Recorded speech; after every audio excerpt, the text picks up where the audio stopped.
भारत के पड़ोस में मतलब भारत के एक पड़ोसी देश भी भारत के दिखा देखी राफेल एयरक्राफ्टों को परचेज करने के तहत आगे बढ़ रहा है। दोस्तों मैं यहाँ पे जिस पड़ोसी देश का बात कर रहा हूँ वो इंडोनेशिया नहीं है बल्कि वो है बांग्लादेश। और रिपोर्ट में दावा किया जा रहा है कि शायद भारत के बाद इंडियन सब कॉन्टिनेंट में बांग्लादेश भी राफेल एयरक्राफ्टों का इस्तेमाल करे। अस्सलाम वालेकुम व्यूअर्स, मैं हूं एहसान खान और आप देख रहे हैं हमारा यूट्यूब चैनल एहसान रिएक्शन विद एहसान। मैं उम्मीद करता हूं आप जहां भी होंगे एंजॉय करते होंगे, मज़े में होंगे और फिटफाट होंगे। व्यूअर्स, भारतीय मीडिया कह रहा है कि राफेल फाइटर जेट, जी हाँ एक बार फिर मैं कह रहा हूं कि राफेल फाइटर जेट लड़ाकू तैयार है, ये ले रहा है बांग्लादेश फ्रांस से। लेकिन ये उनको बहुत ज़्यादा इसकी ना पेन हो रही है कि क्यों ले रहा है जी, वजह क्या है। आप बांग्लादेश यानी साउथ एशिया में दूसरा बड़ा मुल्क बनने जा रहा है और ये 12, एक दो नहीं है, पूरे 12 राफेल फाइटर जेट बांग्लादेश के पास। अच्छा, इस चीज़ को ना बाद में भी बात कर लेंगे, लेकिन इससे पहले एक और बड़ी खबर मैं आपको दे देता हूँ कि एक तरफ फ्रांस से राफेल फाइटर जेट लिए जा रहे हैं और दूसरी तरफ शेख हसीना की आज मुलाकात भी हो रही है, एक बड़ी मीटिंग भी हो रही है। जी हाँ, जो बाइडेन सरकार के साथ एक बड़ी मीटिंग आज होने जा रही है। तो एक तरफ तो ये भी बड़ी खबर है, यानी इत्तेमाद में लिया जा रहा है, उनको ये महसूस नहीं करवाया जा रहा कि हम एक तरफ तो बड़ी बड़ी डीलें मार रहे हैं और आप आइसोलेट करके रख दिया है, आपके बगैर हम पता नहीं क्या कुछ कर रहे हैं, ऐसा नहीं उनको पैगाम दे रहे। उनको कह रहे हैं जनाब हम आपके साथ हैं, हम आपके साथ भी चलेंगे, हम चाइना की लॉबी को भी कंटिन्यू करेंगे, लेकिन हम किसी एक ब्लॉक का हिस्सा बन के नहीं चल सकते। ये है एजेंडा इस मुलाकात का, ये है वो बात। क्लाइमेट चेंज के ऊपर तो बात होएगी ना, उसके ऊपर तो ये मीटिंग है, लेकिन अंदर की जो मैं आपको खबर दे रहा हूँ वो ये है व्यूअर्स। लेकिन अब वो वीडियो देख लेते हैं राफेल फाइटर जेट, जिसकी बहुत ज़्यादा अब आजकल मीडिया के अंदर भी बड़ी धूम है। दुनिया के बड़े बड़े जरीदे, थिंक टैंक इसको छाप रहे हैं और बड़ी बड़ी मीडिया आउटलेट्स इसके ऊपर जनाब बात कर रही हैं। तो खैर, ये राफेल फाइटर जेट हिंदी में वीडियो है और सुन लेते हैं इनको पहले कि हिंदुस्तानी मीडिया इसके ऊपर मज़ीद क्या बात कर रहा है। आइए जी चलते हैं, वीडियो देखते हैं। फ्रांस की मदद से जो बांग्लादेश बनाने जा रहा है एक अपने आप को एक बहुत मजबूत मुल्क की सूरत में, यानी दिफाई तौर पर अगर देखा जाए तो Rafale fighter jet South Asia में, इंडो पैसिफिक में सिर्फ दूसरा देश होगा, बांग्लादेश होगा, जिसके पास ये तैयार होंगे। वीडियो की तरफ बढ़ते हैं। अगर अभी तक आपने हमारे यूट्यूब चैनल एहसान रिएक्शन को सब्सक्राइब नहीं किया तो जल्दी से कर लें जनाब सब्सक्राइब, और बेल आइकन भी प्रेस कर दें।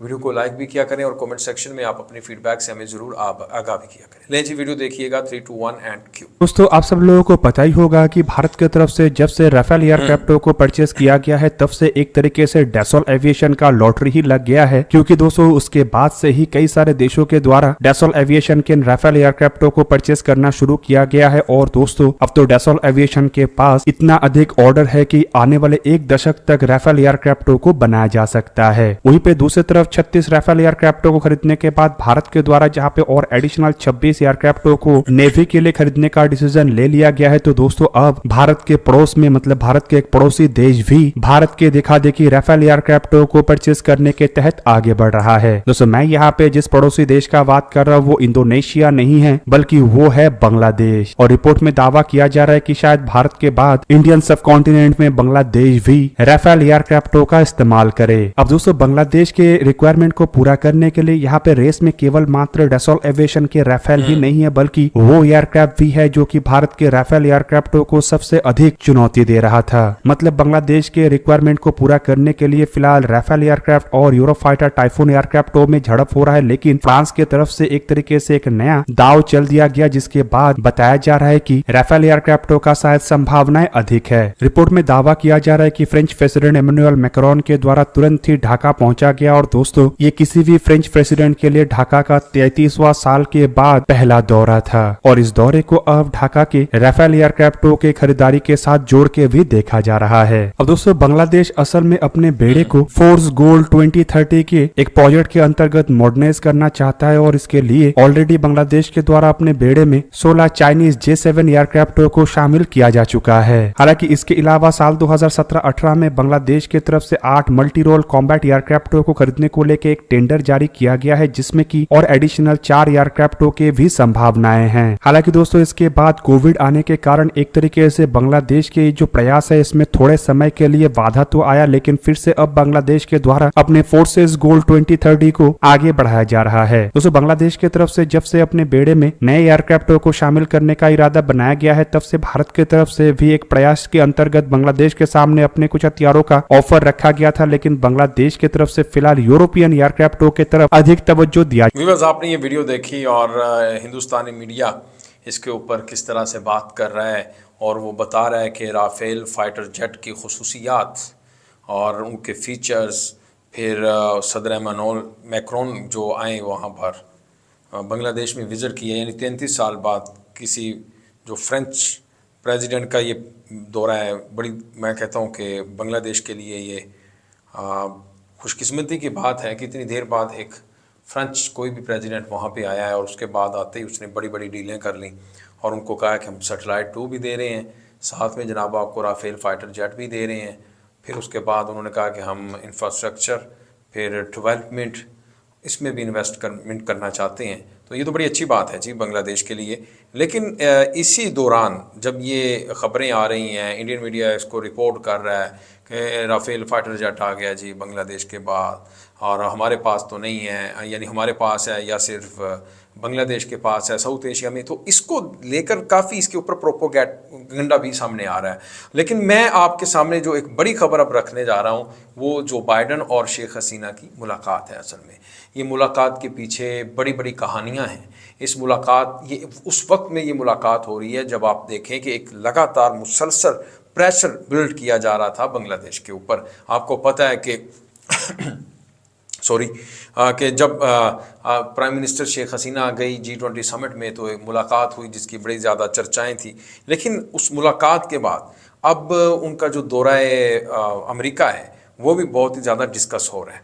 तो उसमें फिर जो बाइडन के साथ मुलाकात, रिसेप्शन, फिर ये सारी चीज़ें होती हैं ना, बड़ा मैटर करता है। अब वो उसकी जो स्टेटमेंट बाद में आएगी जिसको हम एलामिया कहते हैं, तो वो बड़ा प्रेस रिलीज़ बड़ी मैटर करती है। उसके ऊपर भी फिर जो वो है सारे का सारा जो मुद्दा है खुलकर सामने आ जाएगा।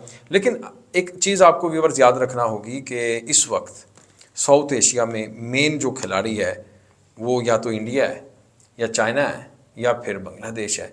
लेकिन जो बांग्लादेश है उसने अपनी जो अहमियत है वो इतनी ज़्यादा बताई या दिखाई है लोगों को कि अनफॉर्चुनेट आज हमें कोई नहीं पूछ रहा। यानी आप देख लें ब्रिक्स में कोई नहीं, हमें नहीं लिया जा रहा, बांग्लादेश को लिया जा रहा है और सब मुल्क को बुलाया जा रहा है ब्रिक्स में, हमें कोई नहीं लेके जा रहा वहाँ पे। वजह क्या है? क्या वजह है? सबको मालूम है क्या वजह है। आप भी गौर कीजिएगा और बांग्लादेश की तरफ भी देखिएगा कि आज बांग्लादेश कहाँ चला गया है। व्यूअर्स, इस वीडियो के बारे में आपका क्या कहना है? फीडबैक ज़रूर दीजिएगा। इंशाल्लाह नेक्स्ट वीडियो में आपके साथ एक बार फिर मुलाकात होगी। तब तक के लिए अल्लाह हाफिज़।